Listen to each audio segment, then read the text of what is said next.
श्रीमद् भागवत महापुराण 21वां अध्याय कर्दम जी की तपस्या और भगवान का वरदान।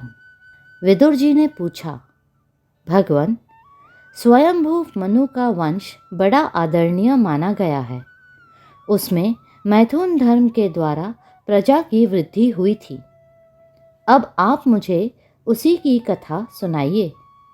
ब्राह्मण, आपने कहा था कि स्वयंभू मनु के पुत्र प्रियव्रत और उत्तानपाद ने सातों द्वीपों वाली पृथ्वी का धर्मपूर्वक पालन किया था तथा उनकी पुत्री, जो देवहूति नाम से विख्यात थी, कर्दम प्रजापति को ब्याही गई थी।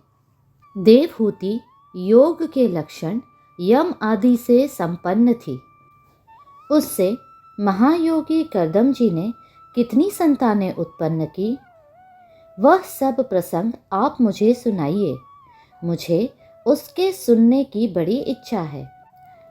इसी प्रकार भगवान रुचि और ब्रह्मा जी के पुत्र दक्ष प्रजापति ने भी मनु जी की कन्याओं का पाणी ग्रहण करके उनसे किस प्रकार क्या क्या संतान उत्पन्न की, यह सब चरित भी मुझे सुनाइए। मैत्रेय जी ने कहा, विदुर जी, जब ब्रह्मा जी ने भगवान कर्दम को आज्ञा दी कि तुम संतान की उत्पत्ति करो, तो उन्होंने 10,000 वर्षों तक सरस्वती नदी के तीर पर तपस्या की। वे एकाग्र चित्त से प्रेम पूर्वक पूजनोपचार द्वारा शरणागत वरदायक श्री हरि की आराधना करने लगे। तब सत्ययुग के आरंभ में कमल नयन भगवान श्री हरि ने उनकी तपस्या से प्रसन्न होकर उन्हें अपने शब्द ब्रह्ममय स्वरूप से मूर्तिमान होकर दर्शन दिए। भगवान की वह भव्य मूर्ति सूर्य के समान तेजोमयी थी। वे गले में श्वेत कमल और कुमुद के फूलों की माला धारण किए हुए थे। मुख कमल नीली और चिकनी अलकावली से सुशोभित था। वे निर्मल वस्त्र धारण किए हुए थे। सिर पर झिलमिलाता हुआ सुवर्णमय मुकुट, कानों में जगमगाते हुए कुंडल और कर कमलों में शंख, चक्र, गदा आदि आयुध विराजमान थे। उनके एक हाथ में क्रीड़ा के लिए श्वेत कमल सुशोभित था। प्रभु की मधुर मुस्कान भरी चितवन चित्त को चुराए लेती थी। उनके चरण कमल गरुड़ जी के कंधों पर विराजमान थे तथा वक्षः स्थल में श्री लक्ष्मी जी और कंठ में कौस्तुभमणि सुशोभित थी। प्रभु की इस आकाश स्थित मनोहर मूर्ति का दर्शन करके कर्दम जी को बड़ा हर्ष हुआ, मानो उनकी सभी कामनाएं पूर्ण हो गई। उन्होंने सानंद हृदय से पृथ्वी पर सर टेककर भगवान को साष्टांग प्रणाम किया और फिर प्रेम प्रवण चित्त से हाथ जोड़कर सुमधुर वाणी से वे उनकी स्तुति करने लगे।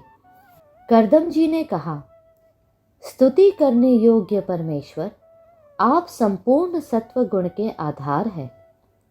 योगी जन उत्तरोत्तर शुभ योनियों में जन्म लेकर अंत में योगस्थ होने पर आपके दर्शनों की इच्छा करते हैं। आज आपका वही दर्शन पाकर हमें नेत्रों का फल मिल गया। आपके चरण कमल भव सागर से पार जाने के लिए जहाज है। जिनकी बुद्धि आपकी माया से मारी गई है, वे ही उन तुच्छ क्षणिक विषय सुखों के लिए, जो नरक में भी मिल सकते हैं, उन चरणों का आश्रय लेते हैं। किंतु स्वामिन, आप तो उन्हें वे विषय भोग भी दे देते हैं। प्रभु, आप कल्प वृक्ष हैं। आपके चरण समस्त मनोरथों को पूर्ण करने वाले हैं। मेरा हृदय काम कलुषित है। मैं भी अपने अनुरूप स्वभाव वाली और गृहस्थ धर्म के पालन में सहायक शीलवती कन्या से विवाह करने के लिए आपके चरण कमलों की शरण में आया हूँ। सर्वेश्वर, आप संपूर्ण लोकों के अधिपति हैं। नाना प्रकार की कामनाओं में फंसा हुआ यह लोक आपकी वेदवाणी रूप डोरी में बंधा है। धर्म मूर्ते, उसी का अनुगमन करता हुआ मैं भी काल रूप आपको आज्ञा पालन रूप पूजा उपहार आदि समर्पित करता हूँ। प्रभु, आपके भक्त विषयासक्त लोगों और उन्हीं के मार्ग का अनुसरण करने वाले मुझ जैसे कर्म जड़ पशुओं को कुछ भी न गिनकर आपके चरणों की छत्र छाया का ही आश्रय लेते हैं तथा परस्पर आपके गुणगान रूप मादक सुधा का ही पान करके अपने क्षुधा पिपास आदि देह धर्मों को शांत करते रहते हैं। प्रभु, यह कालचक्र बड़ा प्रबल है। साक्षात ब्रह्म ही इसके घूमने की धुरी है। अधिक मास सहित 13 महीने अरे है। 360 दिन जोड़ है। 6 ऋतुएं नेमी अर्थात हाल है। अनंत क्षण पल आदि इसमें पत्राकार धाराएं है तथा 3 चातुर्मास्य इसके आधारभूत नाभि है। यह अत्यंत वेगवान संवत्सर रूप कालचक्र चराचर जगत की आयु का छेदन करता हुआ घूमता रहता है, किंतु आपके भक्तों की आयु का हास नहीं कर सकता। भगवान, जिस प्रकार मकड़ी स्वयं ही जाले को फैलाती, उसकी रक्षा करती और अंत में उसे निगल जाती है, उसी प्रकार आप अकेले ही जगत की रचना करने के लिए अपने से अभिन्न अपनी योग माया को स्वीकार कर उससे अभिव्यक्त हुई अपनी सत्वादी शक्तियों द्वारा स्वयं ही इस जगत की रचना, पालन और संहार करते हैं। प्रभु, इस समय आपने हमें अपनी तुलसी माला मंडित माया से परिच्छिन्न सी दिखाई देने वाली सगुण मूर्ति से दर्शन दिया है। आप हम भक्तों को जो शब्द आदि विषय सुख प्रदान करते हैं, वे माइक होने के कारण यद्यपि आपको पसंद नहीं है, तथापि परिणाम में हमारा शुभ करने के लिए वे हमें प्राप्त हो। नाथ, आप स्वरूप से निष्क्रिय होने पर भी माया के द्वारा सारे संसार का व्यवहार चलाने वाले हैं तथा थोड़ी सी उपासना करने वाले पर भी समस्त अभिलषित वस्तुओं की वर्षा करते रहते हैं। आपके चरण कमल वंदनीय है। मैं आपको बार बार नमस्कार करता हूँ। मैत्रेय जी कहते हैं, भगवान की भौहें प्रणय मुस्कान भरी चितवन से चंचल हो रही थी। वे गरुड़ जी के कंधे पर विराजमान थे। जब करदम जी ने इस प्रकार निष्कपट भाव से उनकी स्तुति की, तब वे उनसे अमृतमयी वाणी से कहने लगे। श्री भगवान ने कहा, जिसके लिए तुमने आत्म संयम आदि के द्वारा मेरी आराधना की है, तुम्हारे हृदय के उस भाव को जानकर मैंने पहले से ही उसकी व्यवस्था कर दी है। प्रजापते, मेरी आराधना तो कभी भी निष्फल नहीं होती। फिर जिनका चित्त निरंतर एकांत रूप से मुझ में ही लगा रहता है, उन तुम जैसे महात्माओं के द्वारा की हुई उपासना का तो और भी अधिक फल होता है। प्रसिद्ध यशस्वी सम्राट स्वयंभू मनु ब्रह्माव्रत में रहकर 7 समुद्र वाली सारी पृथ्वी का शासन करते हैं। विप्रवर, वे परम धर्मज्ञ महाराज महारानी शत्रुपा के साथ तुमसे मिलने के लिए परसों यहाँ आएंगे। उनकी एक रूप यौवन शील और गुणों से संपन्न श्याम लोचना कन्या इस समय विवाह के योग्य है। प्रजापते, तुम सर्वथा उसके योग्य हो, इसलिए वे तुम्ही को वह कन्या अर्पण करेंगे। ब्राह्मण, गत अनेकों वर्षों से तुम्हारा चित्त जैसी भार्या के लिए समाहित रहा है, अब शीघ्र ही वह राजकन्या तुम्हारी वैसी ही पत्नी होकर यथेष्ट सेवा करेगी। वह तुम्हारा वीर्य अपने गर्भ में धारण कर उससे 9 कन्याएं उत्पन्न करेगी और फिर तुम्हारी उन कन्याओं से लोक रीति के अनुसार मरीचि आदि ऋषिगण पुत्र उत्पन्न करेंगे। तुम भी मेरी आज्ञा का अच्छी तरह पालन करने से शुद्ध चित्त हो, फिर अपने सब कर्मों का फल मुझे अर्पण कर मुझको ही प्राप्त होगे। जीवों पर दया करते हुए तुम आत्मज्ञान प्राप्त करोगे और फिर सबको अभय दान दे अपने सहित संपूर्ण जगत को मुझ में और मुझको अपने में स्थित देखोगे। महामुने, मैं भी अपने अंश कला रूप से तुम्हारे वीर्य द्वारा तुम्हारी पत्नी देवहूति के गर्भ में अवतीर्ण होकर सांख्य शास्त्र की रचना करूँगा। मैत्रेय जी कहते हैं, विदुर जी, कर्दम ऋषि से इस प्रकार संभाषण करके इंद्रियों के अंतर्मुख होने पर प्रकट होने वाले श्रीहरि सरस्वती नदी से घिरे हुए बिंदुसर तीर्थ से, जहाँ कर्दम ऋषि तप कर रहे थे, अपने लोक को चले गए। भगवान के सिद्ध मार्ग अर्थात वैकुंठ मार्ग की सभी सिद्धेश्वर प्रशंसा करते हैं। वे कर्दम जी के देखते देखते अपने लोक को सिधार गए।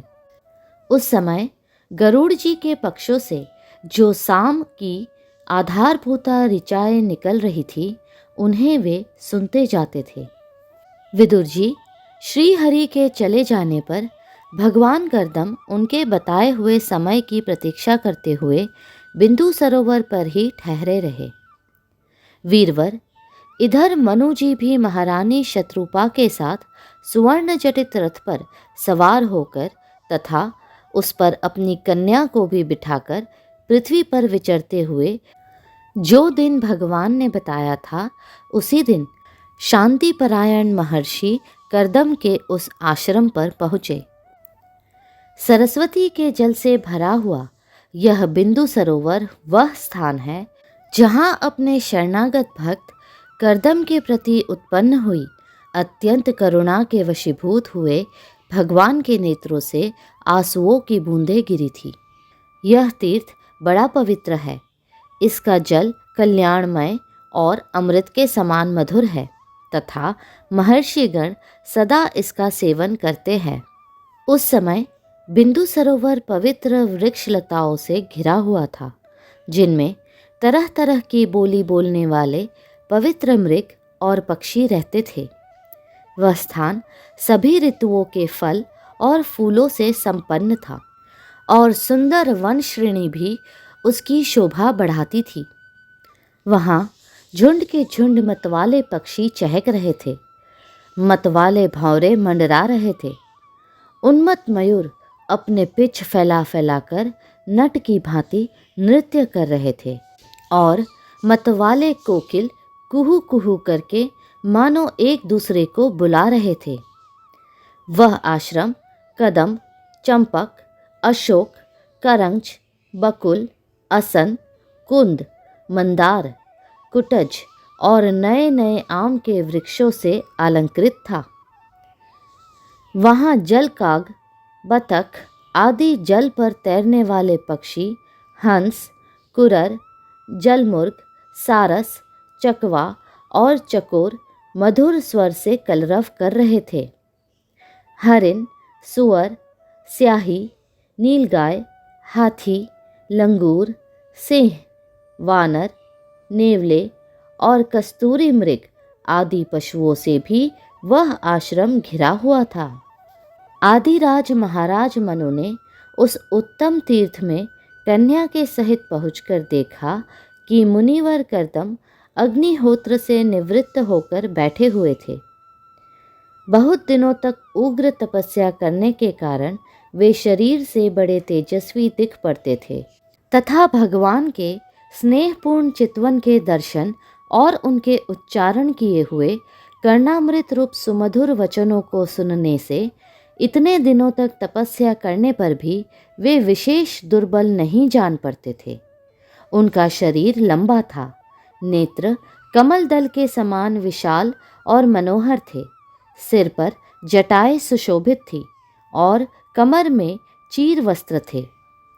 वे निकट से देखने पर बिना सान पर चढ़ी हुई महामूल्य मणि के समान मलिन जान पड़ते थे।